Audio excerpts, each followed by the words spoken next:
여러분 안녕하십니까? 광주 MBC 뉴스데스크입니다. 광주만의 택시 선진화 사업의 그늘을 들여다보는 연속 보도 이어갑니다. 140억 원의 세금을 들여 새 택시 구입비를 지원한 이 사업의 추진 과정은 악순환의 반복이었습니다. 약속한 기간이 끝났는데도 택시업계는 사정이 어렵다며 계속 지원을 요구했고 지자체는 선심성 지원을 이어온 걸로 의심됩니다. 우종훈 기자가 취재했습니다. 법인 택시 회사가 새 차를 살 때 보조금을 주는 선진화 사업의 시작은 지난 2012년으로 거슬러 올라갑니다.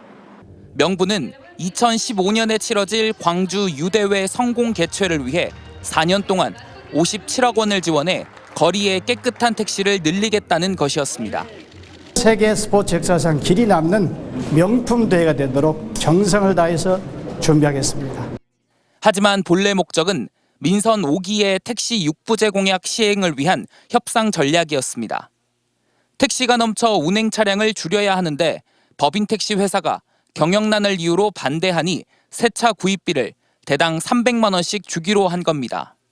법인 택시 8부제를 6부제로 강화시키면서 그 인센티브로 또 유니버시아드 대회도 있고 해서 당초 계획된 기간은 유대회가 열리는 2015년까지. 하지만 민선 6기 들어선 이른바 선진화 사업 2단계라는 이름으로 다시 추진됩니다. 앞선 4년간 절반 정도밖에 못 바꿨으니 전체 법인 택시 3,700여 대를 교체할 때까지 연장해달라는 요구를 받아들인 것뿐 뚜렷한 목적은 없었습니다. 이때부터 선진화 사업은 악순환됐습니다. 법인 택시에만 보조금을 준 것은 특혜라는 개인 택시 조합의 문제 제기가 있었고 민선 7기부터는 개인 택시에도 새 차 구입비를 지급한 겁니다.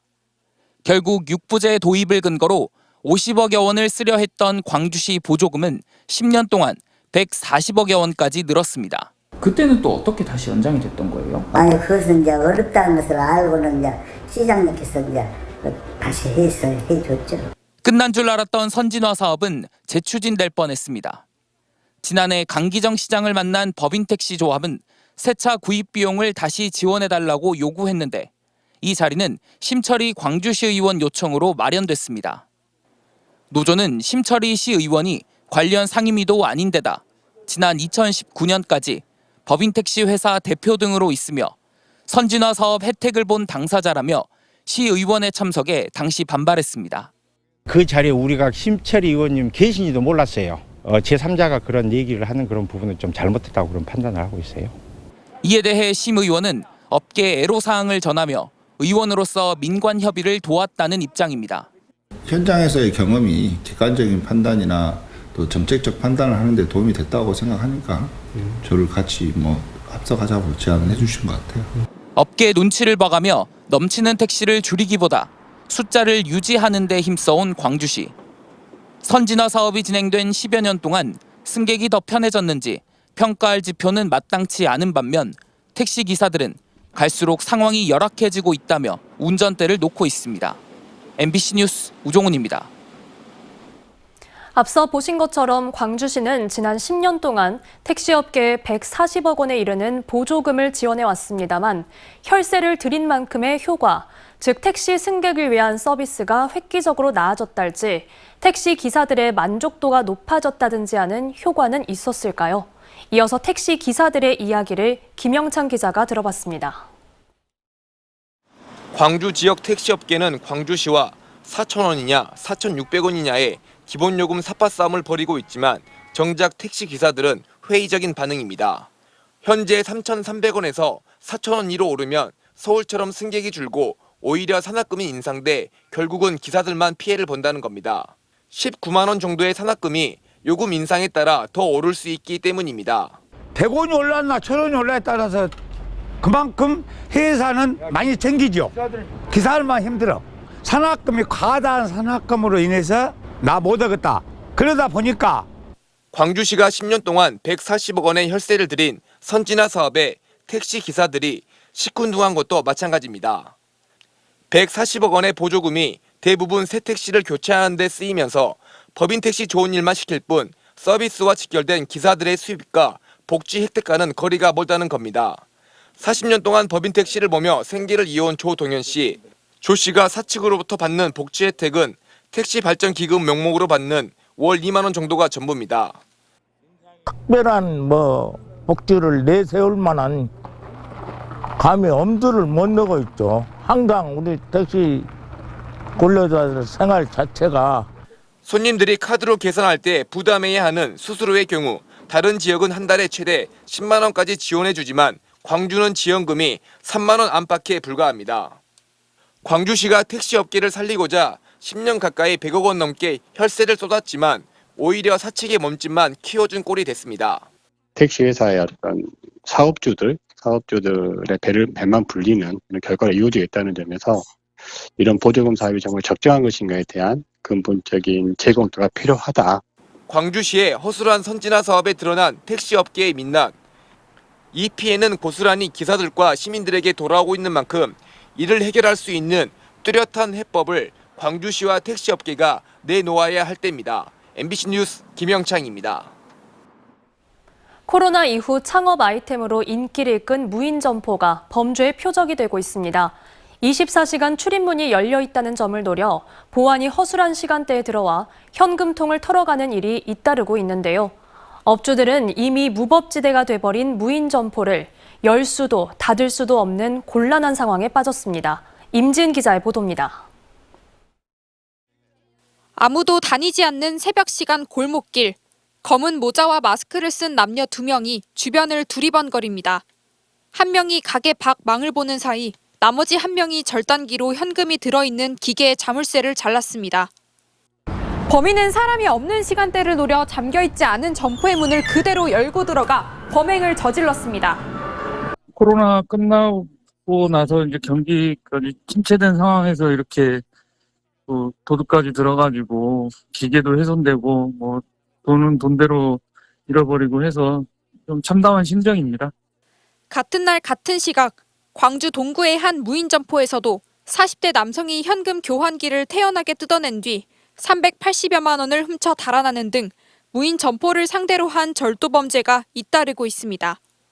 광주에 설치된 무인 점포는 모두 267곳인데 이 중 지난해 접수된 절도 피해만 85건입니다. 특히 2021년 58건이던 게 1년 새 절반 가까이 증가했고 아직 검거하지 못한 절도 피해도 60건에 이릅니다. 점포엔 대부분 CCTV가 설치되어 있지만 이것만으로는 모든 범죄를 막을 수 없는 상황입니다. 대신 입장할 때 신용카드나 교통카드를 꽂아야 문이 열리는 출입 인증기를 도입해야 한다는 지적도 나왔습니다. 하지만 2년 전 시민 참여형으로 추진되던 이 사업은 수혜 대상이 무인 점포로 한정적이라는 이유로 한 차례 무산됐습니다. 경찰도 취약 시간대를 파악해 무인 점포를 순찰 구역에 포함하는 등 범죄 예방에 노력을 기울이고 있지만 여전히 역부족입니다. 무인 출입 장치 설치는 언제라도 내 신원이 밝혀질 수 있기 때문에 더불어서 우리 경찰도 또 어떤 범죄 발생했을 때 바로 검거할 수 있게끔 소자본으로 창업한 업주들이 거액의 돈을 들여 스스로 보안 시스템을 도입해야 하는 상황. 무인 점포가 더 이상 범죄의 표적이 되지 않도록 현실적인 보안 대책이 마련돼야 한다는 목소리가 나오고 있습니다. MBC 뉴스 임진입니다.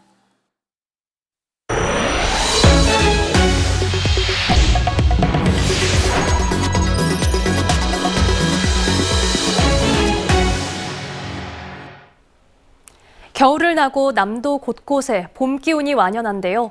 우리나라에서 유일한 난대 수목원인 완도 수목원에 활짝 핀 붉은 동백꽃 함께 보시죠. 목포 허연주 아나운서가 다녀왔습니다. 겨울에 찬 기운이 남아있는데도 동백은 붉은 꽃망울을 터뜨렸습니다. 활짝 핀 꽃잎 사이로 꿀을 먹는 동박새가 귀여운 날개짓을 합니다. 수목원 숲길은 바람에 떨어진 동백으로 수놓아졌습니다. 동네가 동백나무 하나 있었는데 참 진짜 예쁘거든요. 근데 그 꽃은 좀 이렇게 굵었는데 이건 또 조그만하니까 마음이 상쾌하고 좀 기분이 좋아져요, 여기가. 완도 수목원은 1991년부터 세계 각지에서 170여 종의 동백 품종을 모아 동백 전시원을 만들었습니다. 동백뿐 아니라 1년 내내 푸른 불가시나무, 황채나무 등 770여 종의 희귀 난대 식물을 볼 수 있습니다. 인공이 아닌 자연 그대로 그 모습이 참 아름답고 좋습니다. 힐링하기 아주 좋은 곳이라. 겨울부터 봄까지 가장 아름다운 곳이고요. 늘 푸르는 사철 상록 화질순이 다량 전국에서 최대로 분포하는 곳입니다. 수목원에서 차로 약 10분 떨어진 곳에는 56헥타르의 동백 특화림이 조성돼 있는데요. 전국에서 가장 큰 동백 자생지로 꼽힙니다. 이곳은 60년 된 동백나무 자생지인데요. 길을 걷다 보면 동백향이 가득 느껴집니다. 모든 식물은 피톤치드 물질을 분출하게 되는데 최근 연구 결과에 따른 경우에는 베타피넨이나 사비넨 같은 물질을 많이 분출한다고 합니다. 겨울을 견뎌내고 피어나는 동백꽃의 향연, 그리고 자연이 숨쉬는 수목원에서 가족, 연인들과 봄 정취를 만끽해 보시길 바랍니다. MBC 뉴스 허연주입니다. 5월 단체가 헌법 전문의 5.18 정신을 수록하겠다는 대통령과 여당의 기존 약속을 공식화해달라고 요구했습니다. 5.18 기념재단과 5월 3단체는 대통령 비서실장과 국민의힘 당대표실 등에 일부 인사들의 혐오와 왜곡 행위가 계속되고 있어 근본적인 대책이 필요한 때라며 윤석열 대통령의 공약과 각 당의 약속을 이행하기 위해 여야 대표들이 5.18 헌법 전문 수록 헌법 개정을 공식화해달라고 강조했습니다. 김대중 전 대통령의 탄생 100주년을 앞두고 광주 전남 제야 시민사회 등 각계 원로와 지도자들이 김대중재단 출범 준비에 속도를 내고 있습니다. 김대중재단 광주 전남 준비위원회는 오늘 광주 동구 라마다 플라자 충장호텔에서 지역 기독교 지도자들과의 간담회에 이어 윤공희 전 대주교를 예방했습니다. 이 자리에는 권노갑 재단 이사장, 임채정 상임고문, 정구선 광주 전남 재단 위원장 등이 참석해 다음 달 지역 발기인 대회와 6월 출범식과 관련한 의견을 나눴습니다. 이준석 전 국민의힘 대표가 지역 학생들을 대상으로 교육봉사를 진행할 계획입니다. 오늘 순천을 찾은 이 전 대표는 한동안 순천에 머물면서 순천과 진주 지역 소외계층 학생들을 지도하는 교육봉사 활동을 준비하고 있다고 밝혔습니다. 이 전 대표는 이달 말까지 장소 섭외와 학생 선정 등의 절차를 마무리하고 이르면 다음 달부터 활동에 들어갈 계획이라고 덧붙였습니다. 다음 순천만 국제정원 박람회 개막을 앞두고 입장권 사전 구매액이 50억 원을 넘어섰습니다. 박람회 조직위원회는 지난해부터 입장권 사전 구매가 이어지면서 박람회 수익금은 입장권이 51억 원, 각종 후원금 7억 원, 기부금 15억 4,400만 원 등으로 총 73억 4천만 원이라고 밝혔습니다.